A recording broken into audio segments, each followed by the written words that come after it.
So before we hear from our guests today, I want to welcome Phil Winters to the stage, my colleague, who has 42 years of experience. Is that a typo?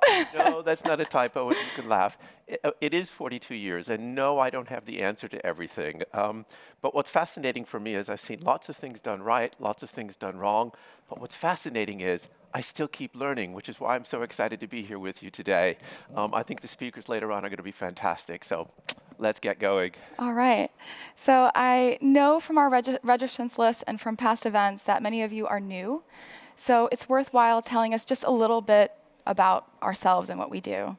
Yeah, and for those of you that know Knime well, I've got a special message for you.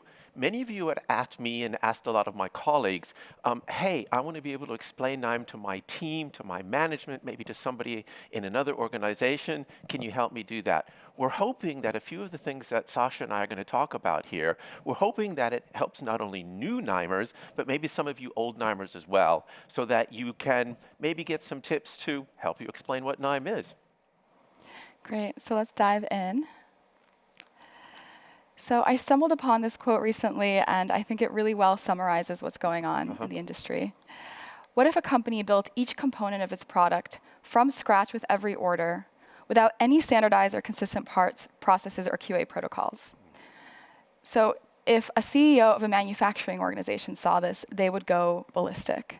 They would see this as preventing economies of scale and introducing a huge amount of risk into the organization. Yeah, what's interesting is, Sasha, I hadn't seen this quote until you showed it to me either, but it's absolutely true.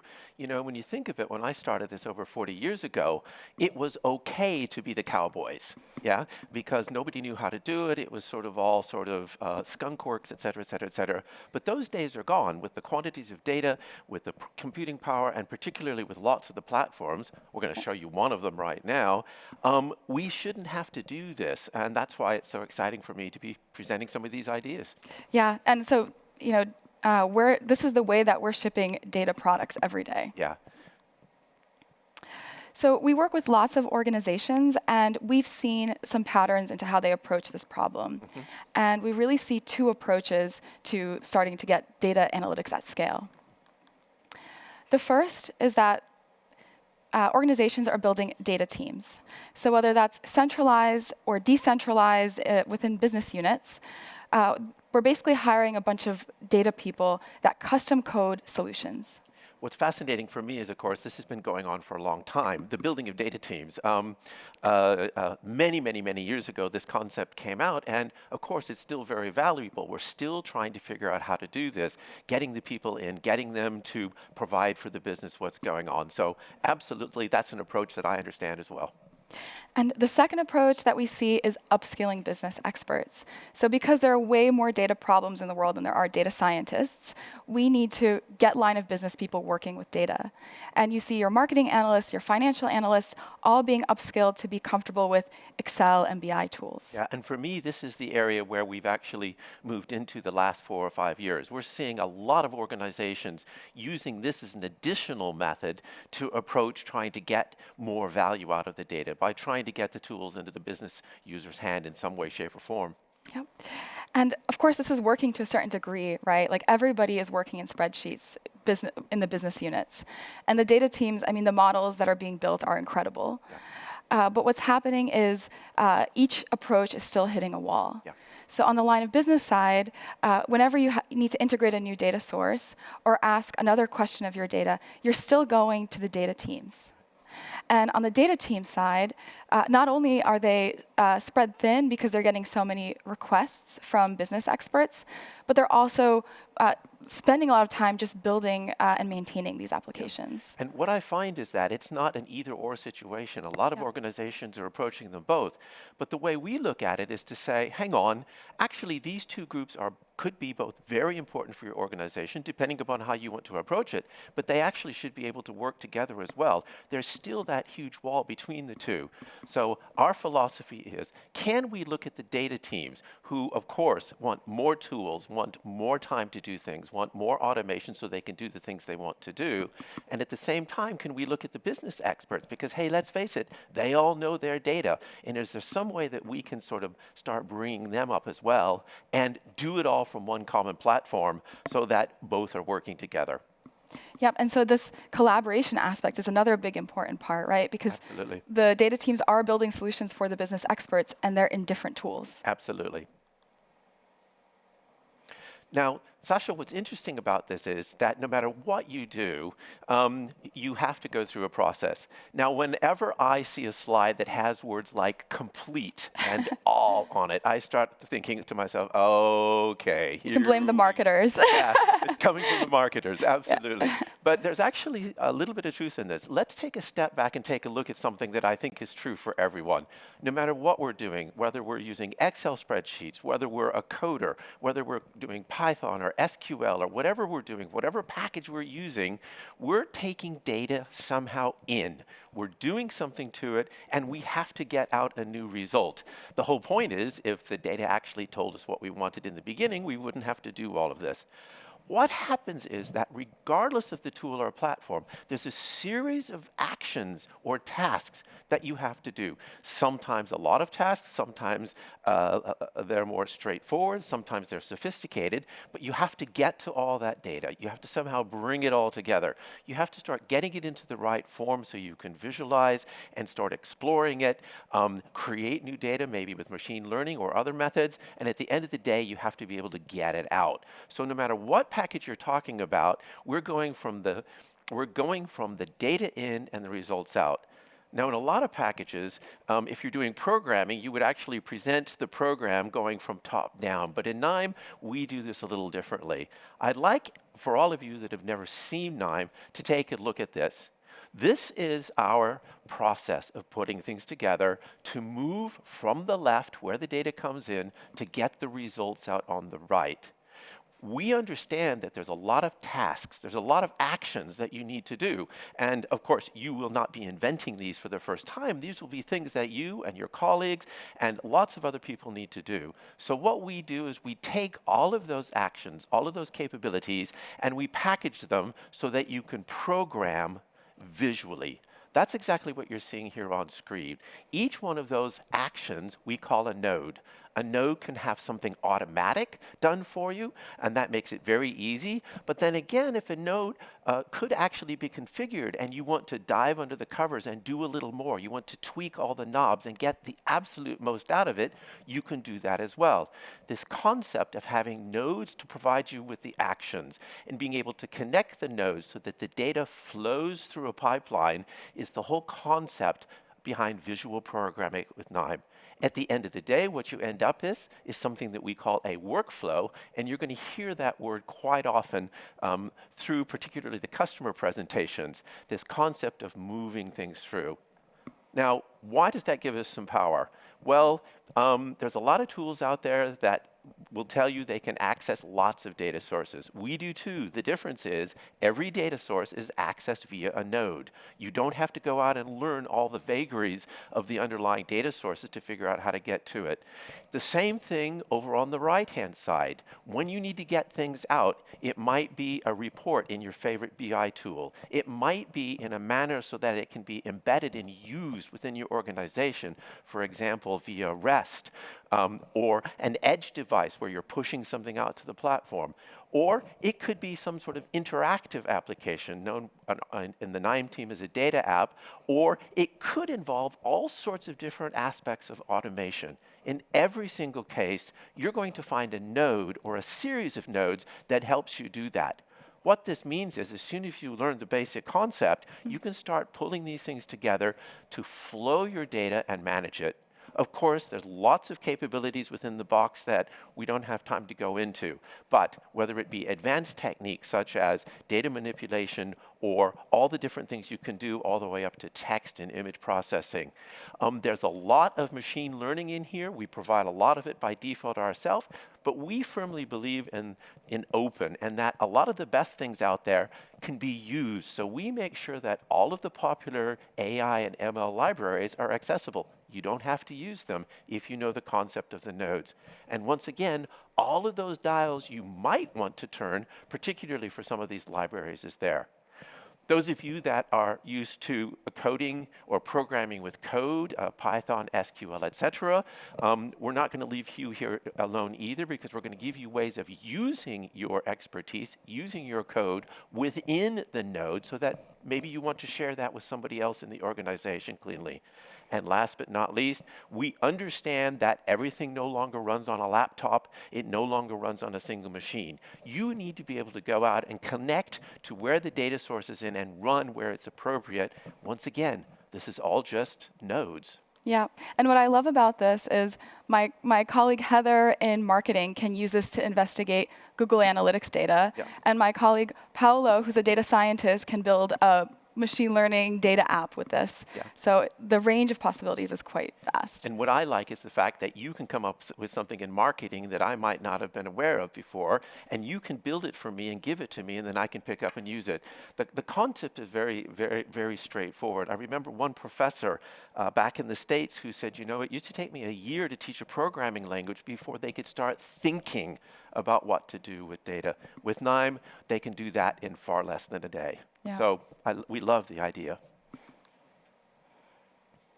Now, one of the questions some of you are going to ask is, you may not know who Knime is as an organization. One slide on that, just to give you a little bit of background. Our foundation comes with a focus initially on life science. If you know the life science industry, you know they've had more data. They've been talking big data for 30-something years, even before the concept was around. Data is critical for a pharmaceutical company. They cannot make new products that are safe and efficient and usable unless they can manage huge quantities of data. And of course, with all of their regulatory requirements, they were long before banks and financial institutions and things needed to do this. That was our home. That is why, from day one, we knew we had to build production-grade software so that it can handle the volumes. The other foundation we have is open source. We know that the best research, the best ideas first appear in open source. And being an open source company ourselves, it means that we can pull that in and provide it to you in our visual programming interface much faster than anyone else. And what I love about Knime is the focus on true data science. So it's not dumbing down data science. It's granular and flexible enough for, I mean, you can browse 10,000 examples on the hub, and you can see all the most advanced use cases, but I can still use it. Yeah. So the focus on data science without diluting it has always been a focus at Knime. And for me, that's the interesting balance. It's the balance between using something as it comes out of the box. Yeah. I don't have to tweak all the dials, but at some point when I become interested in that, if I do become interested in it, I can actually go in there and start tweaking. And that's why I think we've been quite successful at helping organizations figure out how to upskill. But we're going to talk about that in a minute as well. Yeah. And of course, the important thing for a lot of people out there is that it's proven. So there's many organizations across 40 industries and solution areas using Knime. You're going to meet a couple of them today. And of course, it's all transparent, because you can go to the hub, you can go to the forum, and you can see this huge community of people actively talking about it. Yeah, now Sasha's using words like hub and forum. Basically, what's behind that are 250,000 active users in our community. They provide examples. They provide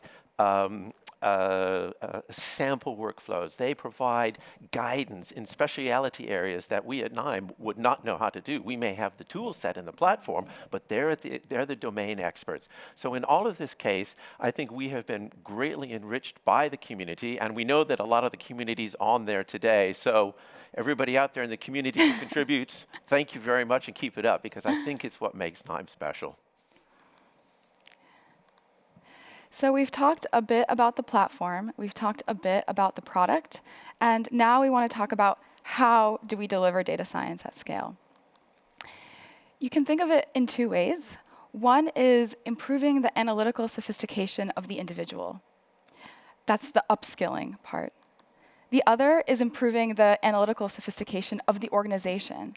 How does the organization support data apps and services of all sizes? So going a little bit deeper into that, every individual starts with spreadsheets, like me. Yeah. And the first thing they want to do is get out of, what do they call it, Excel hell. Am I allowed to say that? Excel hell. And they want to automate all this manual data tasks that they do every day. For me, that's quarterly reporting, and that takes me 20 hours to do. And as soon as they automate those tasks, they're able to spend time on other things. The other things might be something in their domain that they're more interested in, or it might be pushing into more advanced analytical skills. So you might start looking at patterns, you might start clustering your data, you might start finding anomalies, and you might start asking questions of your data you didn't even know to ask before. And that's what I think is fascinating. For many years, okay, I'm going to tell an old guy story here. In the beginning, it was said, if you're not a data scientist, if you're not a data miner, if you're not an expert, there's no way you can understand that. Well, I'll tell you what, every business worker out there, every domain expert has proven us wrong on that. If you understand your data, and if you understand how to use an Excel spreadsheet or a BI tool, we can show you with visual programming how you can start moving your way up. And believe me, it's very powerful, and business users absolutely love it. Now, we can continue up the side here because, of course, at some point, business users will start moving into things. Maybe they'll start moving into areas. Everybody says, how to become a data science expert in 24 hours. Well, it's not that easy. It's not the code. It's not the visual programming. We can give you examples. It's some of the things behind there. But what we do with our examples, with our training, is we try to make it so that you can start moving into that area, or you can start working with a colleague who understands it, and that these business users will also understand it. You can move into very basic machine learning modeling. You can do that manually with a lot of our examples to get going, or you can use our AutoML. Now, let me just tell you a little difference between how we've approached this AutoML compared to everybody else. Yes, it's going to create a model for you. You answer some questions, and it gives something to you at the end. But most importantly, it generates you the Knime workflow that shows you every single step of what happened and the parameters that were set, so that you can start going in and investigating and saying, is that really what I wanted? Is that doing what I really want to do? And then that way, maybe start leveraging yourself up. Now, of course, this is the point, Sasha, where all of the experts come in. You get your data engineers, your data scientists, your programming specialists. They start coming in here, and they're used to their own tool. Yeah. They have, I hate to say it, the same problem as the business people, in that they have to focus on all of those maintenance and day-to-day tasks as well. That's one of the things nice about Knime, is we're going to try to make it as easy for them to automate what can be automated, all of that pre-work you have to do, so they can focus more on their specialty area, maybe with machine learning or decision science in some way, shape, or form. Now, the fascinating thing for me about this is the fact that they can keep going. They can keep going. They don't have to take another programming course. They want to do text mining? Try it. You want to do image processing? You can start. You want to start doing process mining? You want to start doing deep learning, et cetera, all those capabilities are there, and you're not forced to go learn a new package to do it. So even for the advanced people, there's an awful lot in here to sort of help everybody upskill in the way they want to. And going on to the increasing the organizational sophistication, the first problem that we have to solve is we have to let data teams deploy, enable data teams to deploy. There's some stat out there, which I've never fact-checked, but I think something between 70 and 80% of models don't get deployed. Yeah, the interesting thing, Sasha, is that's a statistic that's been around for over 30 years, and I think you're right. I still think it hasn't changed. I think people go out and try things, and then they can never figure out how to make it valuable for the business. So you're absolutely right. That has to be the first step we have to help with. Yep, so the first hurdle is getting things deployed in the first place. But from there, in order to enable more people in the organization to use analytics, you really want to create shared and reused resources. So you want your workflows to be like puzzle pieces that anyone could pick up and apply to their situation. And we actually have a talk later where one of our speakers will be talking about these puzzle pieces. Yeah, and the thing about the puzzle pieces is the word collaboration is thrown around a lot in the industry. Collaboration for us is not going into a shared document document and everybody, everybody editing on the common document like you and I might work on a press release together or something. Right. No, that's not what we're talking about. We're talking about making shareable, reusable pieces that anybody can use. This can be fairly straightforward. It can be very complex. So for example, the data engineer who's worried about access to the data can package something in a way and make it available so that only the required information is available. And she knows that the others are not going to go screw it up when they go and try to access the production data. If there's a particular specialist who knows a lot about a particular topic and doesn't want to be hammered every day with the constant question of, can you do this for me? Yep. They can package it into a reusable piece and actually surface it so that lots of other users can use it. For us, that's collaboration, and we think it's quite powerful in helping move an organization forward. Exactly. So it's wide access that's centrally controlled, which is Yep. a very important part. Yep. Then we go on to monitor and automate. Now, this is actually interesting, Sasha, because once you push things into production, that's not good enough. When we're dealing with anything involving data, just because you have something that works perfectly and it never shows up in the IT dashboard as being a problem, Yep. we know that that's not good enough. The best example of this was COVID right in the beginning. Lots of organizations had production models that were running in production, but all of a sudden the models started giving very weird answers. And those very weird answers were because the data underneath had changed. Was the process broken? No, it's just the model had changed because the underlying data had changed. And this whole process of monitoring and automating so that you're in control, because in a lot of these cases, this is, the risk of doing this wrong in an organization is really high. So anything we can do that allows your individuals to check it into a central infrastructure, have it monitored, and have it automated in a particular way, not only is good for the business, but massively reduces risk. And then, of course, I get to wax lyrical, Sasha. Sorry, I get to. This is Phil's favorite topic. This is my favorite topic. Oh, this whole concept of continuous deployment. Let's just talk about what that is in a moment. If you think about it, when we push something out, not only do we want to go through the manual steps of creating something new, and not only do we want to go to say, okay, that thing that I created, I need to be able to now turn it into something production. And once I get it into production, I need to be able to have things so that it's self-monitoring and it's flagging itself to say, hey, my data shifted, my model shifted, there's something here that's no longer right, I can no longer guarantee I'm giving the best and most accurate answer. That whole ongoing cycle is something that we've spent a lot of time at Knime. We've got various ways of automatically taking something from creation and automatically preparing it automatically for production. That production then can be running, can automatically trigger either a data science, a specialist, or it can actually go back and even automatically trigger the recreation of the production package, maybe with new data. Now, some of these topics are very, very, very advanced. We do have some customers out there doing this, and it's fascinating to watch them. But for me, one of the points is you don't have to do all of these things right now. But when you need to, when your organization gets to the level, that is going to be there for you. That's what we call organizational sophistication. We need to be there when you're ready to do all these things. Yeah, and the same goes for the individuals, right? Not everyone is going to be an ML expert. Yeah. I don't know if I'm going to be one anytime soon. So the important thing is it's there if you want it, but you can go as far as you need. Yeah.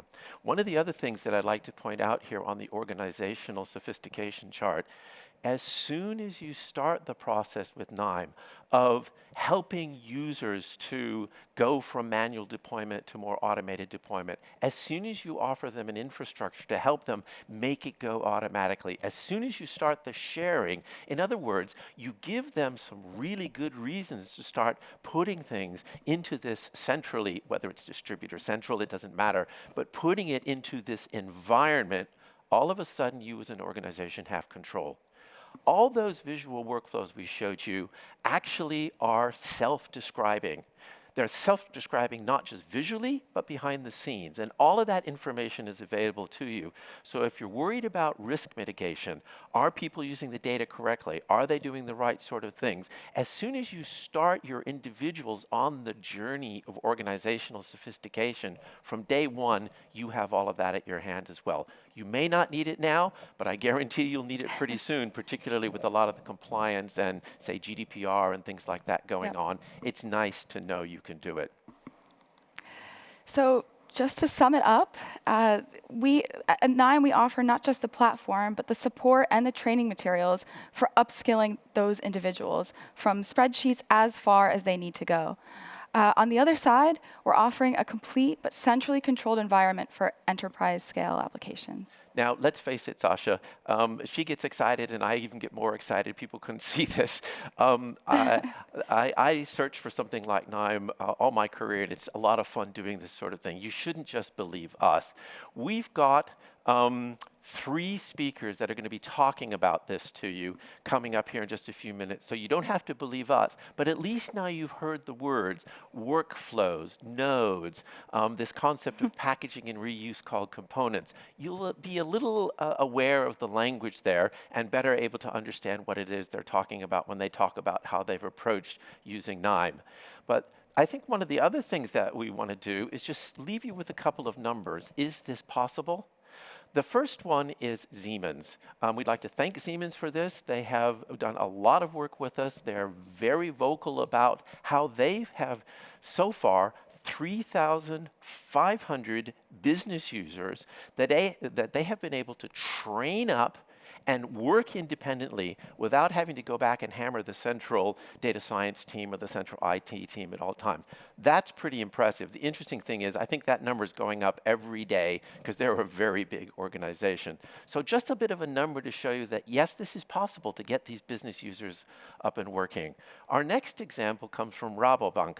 Now, Rabobank, of course, is doing an awful lot, but the topic I think that's most interesting is here. If you think of anti-money laundering, you can imagine that it is not a simple topic. If it was a simple topic, we'd have solved it all a long time ago. Anti-money laundering needs data science. You need to be able to go out and identify those anomalies. So what Rabobank did was they were able to take some of their expertise, package it, just like Sasha and I have been talking about packaging it, and go off and make it available to their auditors. They then trained their auditors in the basics of Knime to be able to go out and pull these things together. And they now have 300 auditors who are independently able to go in and look for unknown patterns that might be an indication of anti-money laundering. I think it's a fantastic story. And to be honest, we could keep going for a long time. I'm going to finish with the last one here, Sasha, and that's Vert. Vert, of course, is famous for a very broad product line. Anybody in almost any industry behind the scenes know who's Vert is. But they've actually taken this concept of ongoing and continuous and taken it one step further. They've applied it to their actual sustainability framework. They go out and they take a look at their CO2 footprint. They've got over 24,000 different footprints that they're looking at, and they've got a constant process ongoing that involves the Knime platform and the data science lifecycle to constantly go back and forth and see what is it we can do that's better. I just think it's a great topical story, and it's very concrete. All 3 of these are available on the website with a lot more information. And finally, we know that all these use cases are different. So if you want to know what you can do with Knime or how we can help, just talk to us. There's a Contact Us button on the side of your screen over here. So get in touch with us. If you don't want to talk to us, that's fine too. Just go to knime.com and try Knime. Yep. And play around with some of the examples on hub.knime.com. But with that, I think it's time for me to go away. Exactly. I want to hear from the speakers. So, Sasha, it's been a lot of fun. Thank you so much, Phil. I'll see you later.